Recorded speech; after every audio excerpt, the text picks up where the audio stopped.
Henokh adalah salah satu tokoh paling misterius dan menakjubkan dalam Alkitab. Ia muncul dalam kitab Kejadian sebagai keturunan ketujuh dari Adam di tengah silsilah panjang manusia sebelum air bah.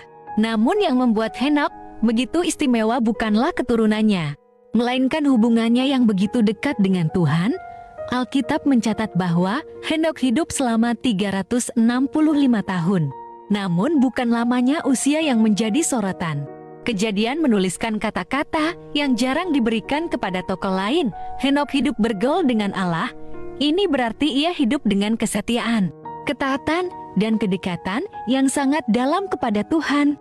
Di masa ketika dunia mulai dipenuhi kejahatan, karena kehidupannya yang berkenan kepada Tuhan, terjadi sesuatu yang luar biasa, sesuatu yang tidak dialami manusia pada umumnya. Alkitab mengatakan, ia tidak ada lagi, sebab Allah mengangkat dia. Henokh tidak mengalami kematian seperti manusia lainnya. Ia diambil oleh Tuhan, dibawa langsung ke hadirat-Nya. Peristiwa ini menunjukkan hubungan spiritual Henokh yang unik dan kedekatan yang begitu dalam dengan Allah.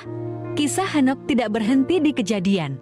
Dalam kitab Ibrani, namanya disebut kembali sebagai contoh orang yang hidup oleh iman. Ibrani mengatakan bahwa Henokh diperkenan Tuhan karena imannya dan sebelum ia diangkat.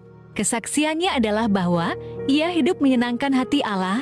Bahkan dalam kitab Yudas, Henokh disebut sebagai seorang yang bernubuat tentang penghakiman Tuhan, menunjukkan bahwa ia bukan hanya dekat dengan Tuhan, tetapi juga dipakai oleh Tuhan dari seluruh kisahnya. Henokh mengajarkan satu pesan penting, hidup yang bergaul dengan Tuhan adalah hidup yang berharga di matanya. Ia mungkin tidak melakukan perbuatan spektakuler seperti membelah laut atau merobohkan tembok, tetapi kesetiaan dan kedekatannya kepada Tuhan menjadi contoh yang abadi. Henokh mengingatkan kita bahwa di tengah dunia yang penuh kejahatan sekalipun, seseorang dapat hidup benar dan berjalan bersama Allah, dan Tuhan menghargai hidup yang demikian dengan cara yang luar biasa.